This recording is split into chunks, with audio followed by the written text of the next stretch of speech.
Well, I guess that's it. Show's over. I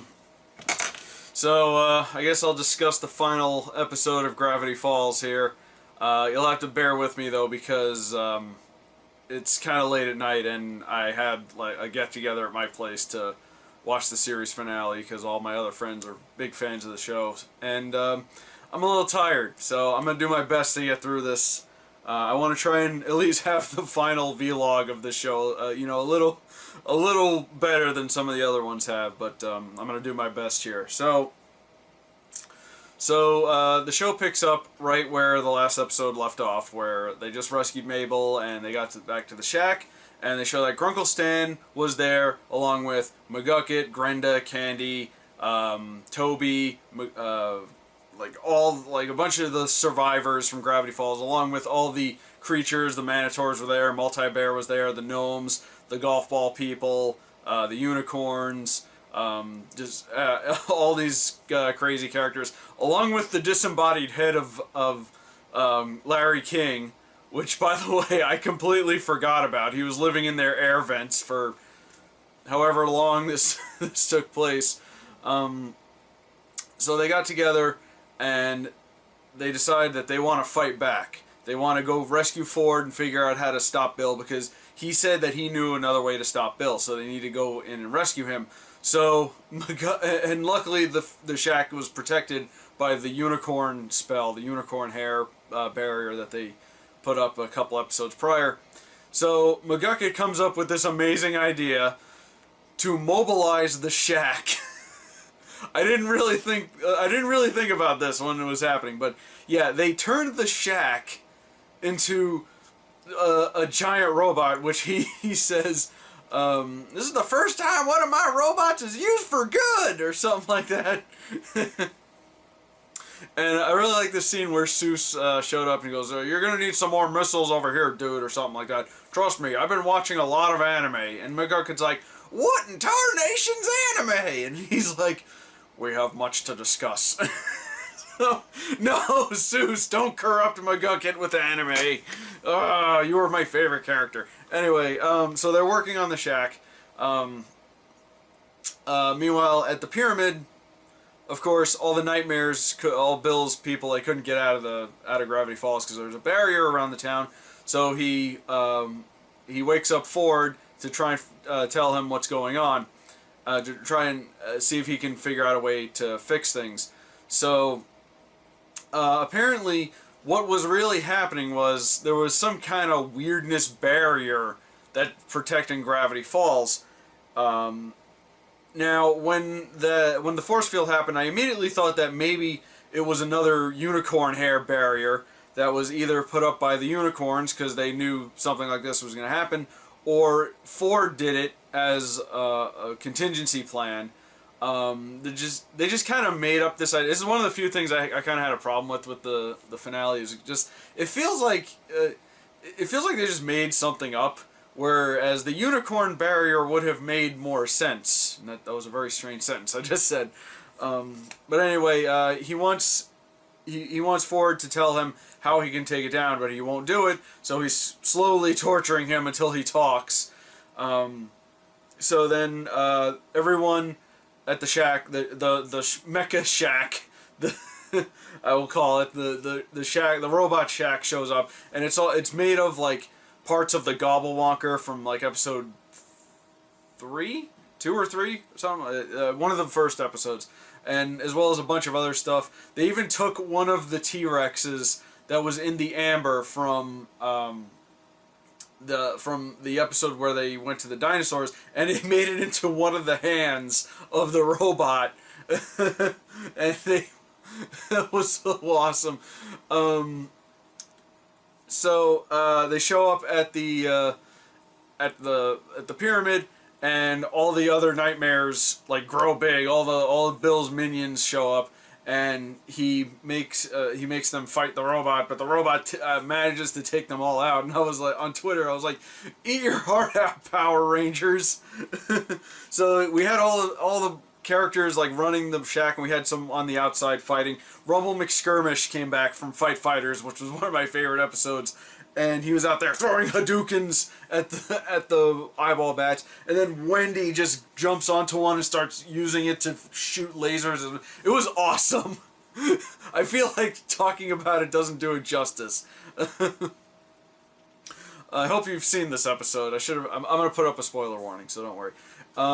Anyway, so while that's going on, they put up they put together a rescue team. It's Mabel, Dipper, Seuss, Wendy, Grunkle Stan, McGucket, Pacifica. I think that was everybody.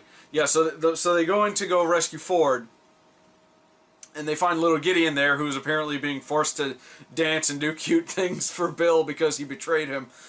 So then they get to the throne of frozen people, and they pull out Tyler, who was there at the bottom, because apparently he was holding it all up, I guess, and just causing the throne to collapse was enough for the everyone to wake up and turn normal, and we see everybody waking up, and and we see Tad Strange, who is probably one of the best jokes in the series, just stand up. He goes, "This experience will haunt the nightmares of Tad Strange forever," or something like that. So they rescue Ford, and they say, "There's got to be a way we can stop Bill." And Bill is outside fighting the robot still. Well, he goes out there to fight the robot. So Ford says there's only one way to stop Bill, and he takes a spray can that Robbie did, and he forms the circle with all the symbols in the middle. And this is kind of leading up to another problem I have with this. He says there's a prophecy that all of these people represented by these things would come together and would be able to stop Bill. And we finally get an answer to who all the symbols belong to. Of course, Wendy was the ice bag. Everybody really guessed that. Dipper was the pine tree. Mabel was the shooting star. Ford was the six-fingered hand. McGucket was the glasses because he was an intellectual. Robbie was the heart. Gideon was the star. Seuss was the question mark. And Pacifica was the llama, because when they were at the shack, Mabel knitted everyone's sweaters, and she gave her a sweater that happened to have a llama on it. It was like, wow, what are the odds?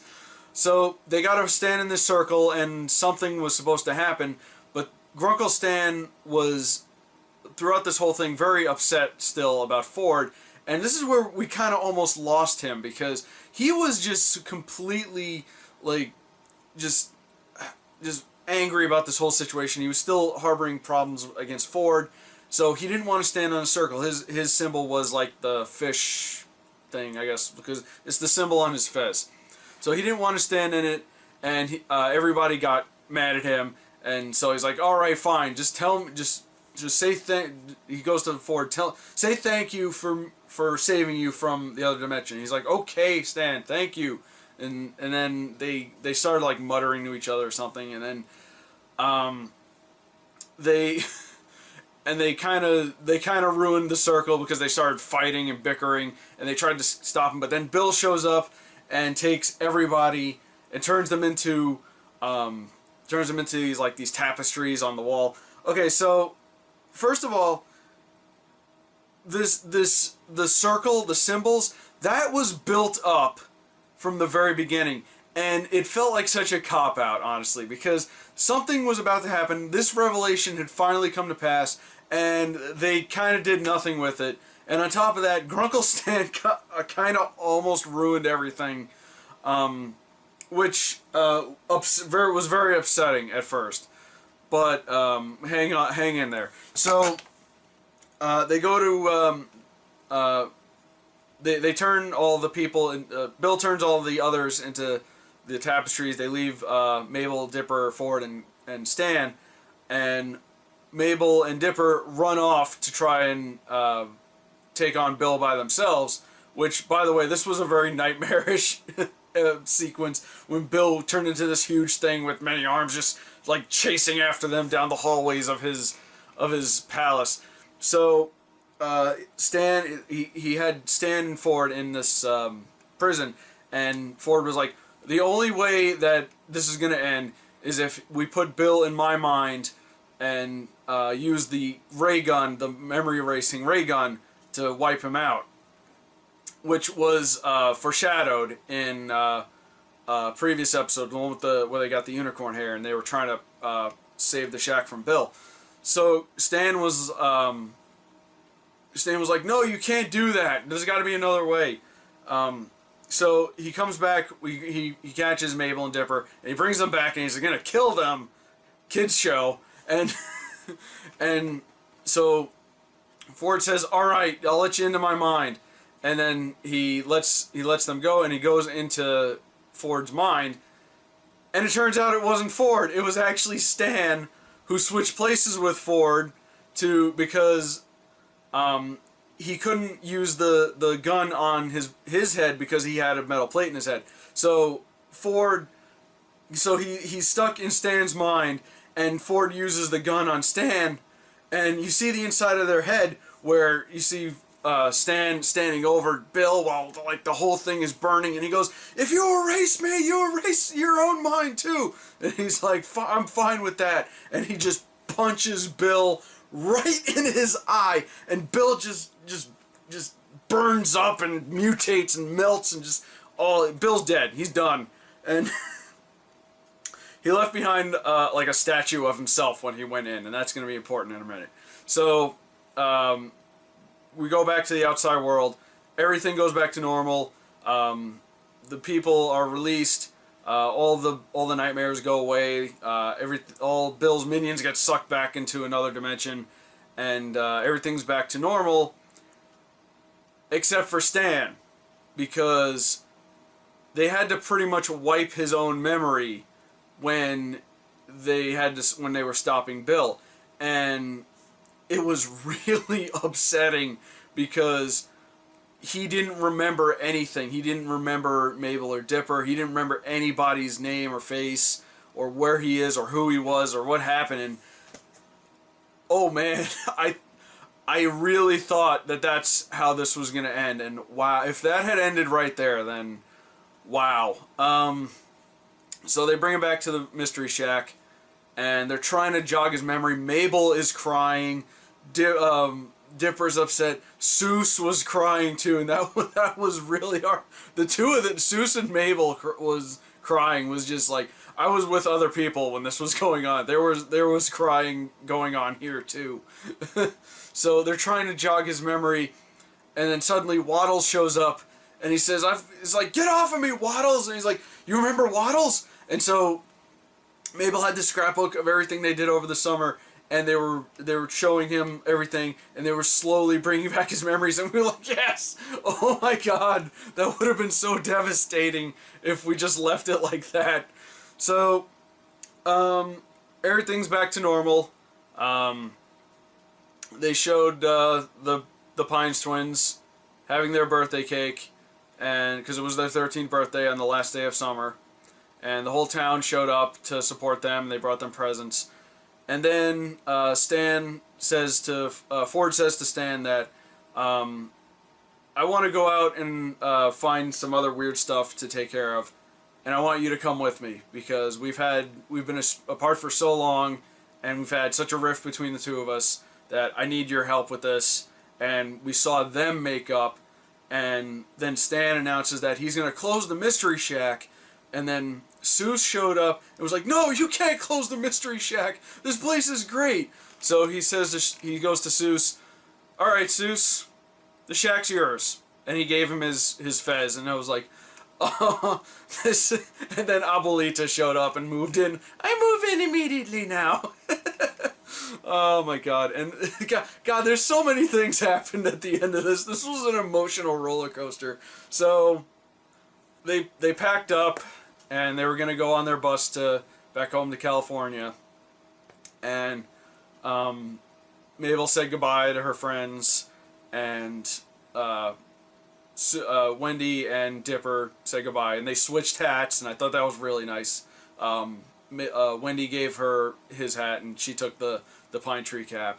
and she's like, something to remember me by, and she handed him an envelope that says, if you ever miss Gravity Falls, here's something you can read. So the bus shows up, and they're about to get on, and then Waddles shows up. As if we haven't been toyed with enough. Waddles shows up, and Mabel's like, I'm sorry, Waddles. I can't take you with me. My parents would never allow me to take you with me. And so she's like going, no, Waddles, I can't. And Waddles is like biting her sweater. She's like, no. And I'm like, just take him with you. And then, this is probably my favorite moment of the whole thing. Grunkle Stan goes, you know what? If I have to live with that pig all summer, your parents are going to put up with it too. So he takes the pig and he puts it on the bus, and the bus driver is like, sorry, sir, we don't allow pets on this bus. And Stan goes like this, and he had the brass knuckles on it. And then Ford shows up, and he opens his coat, and he shows his gun. It's like, oh man. This just got real. The bus driver's like, hey, pig, you can come sit in the front seat. So they got on the bus, and they were driving away, and Dipper opens up the envelope, and it says, see you next summer, and it's signed by, like, everybody that was there, like, you know, all their friends, like all Wendy's friends, like everybody, even the two cops, who, by the way, I think we've confirmed for gay at this point. And what's the deal with shows ending and establishing that characters were gay? This seems to be happening a lot lately. I don't know what that is, but it's cool. I think we all knew. Come on.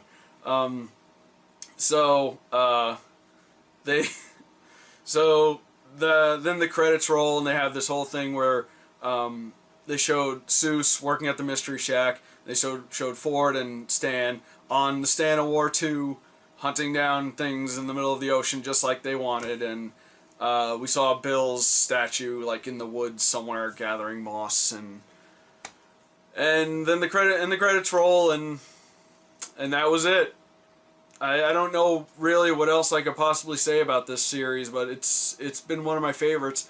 It ended in the best possible way it could. I think there were still a couple of loose ends. I was surprised Blendon didn't show up again, because he kind of escaped, and then we didn't know what happened to him. I assume he just ran away, I suppose. It would have been nice to see him maybe back fighting with the others. We also didn't learn Dipper's real name. I thought they were going to drop that, at least, maybe at the very end, just as a little something, but, I don't know. But yeah, it did end in the best possible way. Everyone had a happy ending. The stands made up. Seuss got to be, in charge of the Mystery Shack. Everyone said goodbye, and it was every bit as emotional as I expected it to be. It toyed with you a lot, I'm not gonna lie. And, well, it's the reason why this is my favorite show. And if you watch the series, the special, Between the Pines, that's the special they've been running all week, where Alex Hirsch has been talking about the series and how it was developed, and, you know, where all the characters came from and everything. He said that first and foremost, this show was about the characters.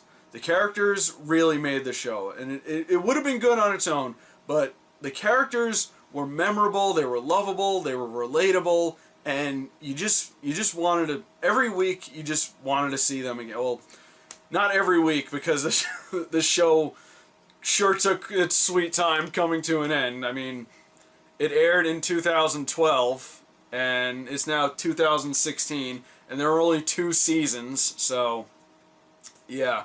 But I'm not going to get into that right now.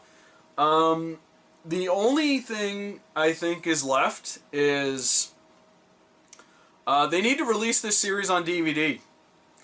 And the thing is, the mouse is not very good about that. And I was actually going to do a video ranting about this kind of thing, but Disney is not really good about releasing its shows on DVD. Its movies, sure.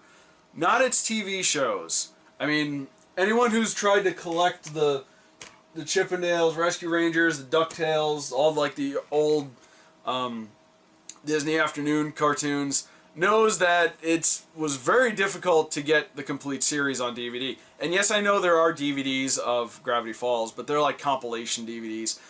When I want a DVD of a TV show, I want the whole thing. I want, at the very least, season to season. I don't want the best of. I want all, okay?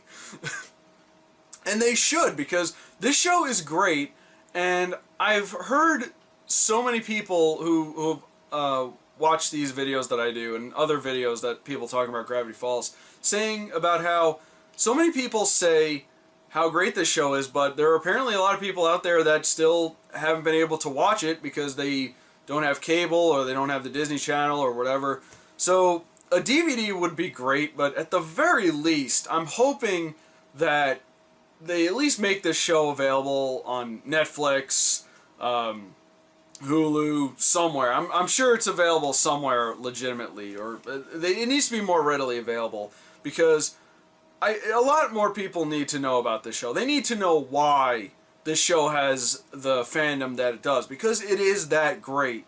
And it's because its creator was great, because Alex Hirsch worked really, really hard on this show. He has a writing credit in, I think, almost every episode. I think, aside from maybe 1 or 2 episodes, he has been on the writing team for every single other episode. I know Dipper vs. Manliness was one that he didn't write, but he was all over. This show was his bread and butter. This was his baby, and you can tell because it had a lot of passion behind it. It had a lot of heart behind it, and you could tell that he was a guy that really wanted this to be a thing. He said, you know, Dipper and Mabel represent him and his sister. Grunkle Stan is his grandpa, and people from the show are, you know, people he knew, and he had a true passion for this, and it was absolutely worth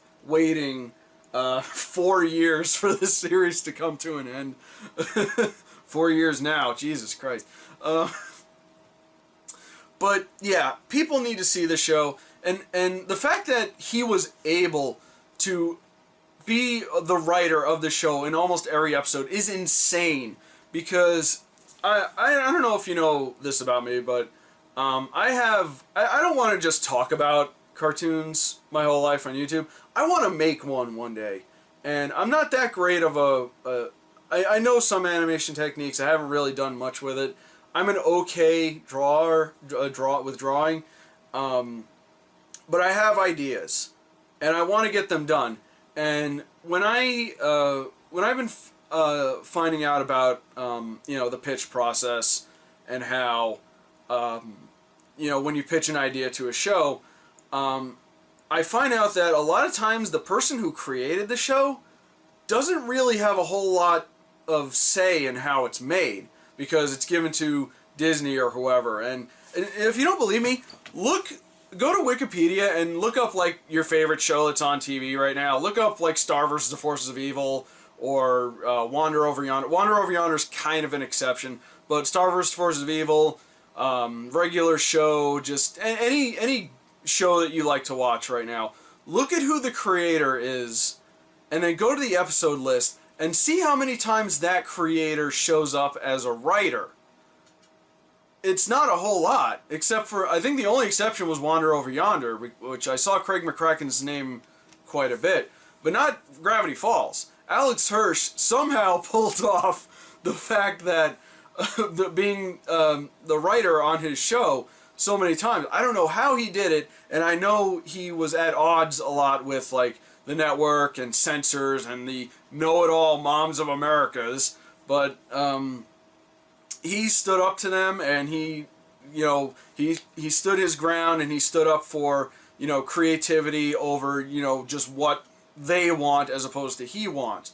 And, you know, if I ever get to make an animated series, I want to be actively involved in it. I don't know if I can be involved in it as much as he is, but I you know, a lot of my ideas, those are my babies, you know, that's my passion. I want to do that, and I absolutely respect the guy for being able to pull this off, and, you know, putting in all his hard work and really making this one of the best, not just one of the best Disney shows, one of the best shows ever. Like, this is in my top 10, possibly top 5. I don't know, it's still not, you know, my favorite show ever is Avatar: The Last Airbender, but still, Gravity Falls left its mark on the world. And if you've been following the show, I want you to go on Twitter or whatever, and I want you to say thank you to Alex Hirsch for all the hard work he did and bringing us this memorable show and making sure that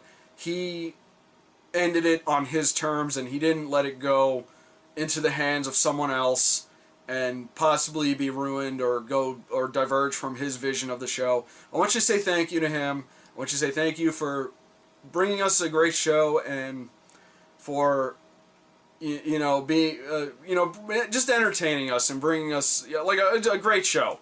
And hopefully we get to see some more great things from him in the future. So, I guess that's about it. Gravity Falls is over. I guess I should find something else to vlog about now. I don't know. I might hold off on that for the time being.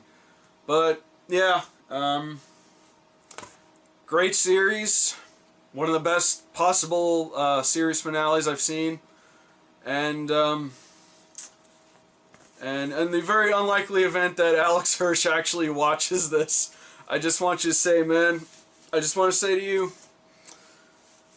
I tip my hat to you, man. Thanks a lot, and hopefully you get to make more great things in the future. So, take care, everybody, and let me know what you thought of the series finale and just generally Gravity Falls as a whole. I'll see you later.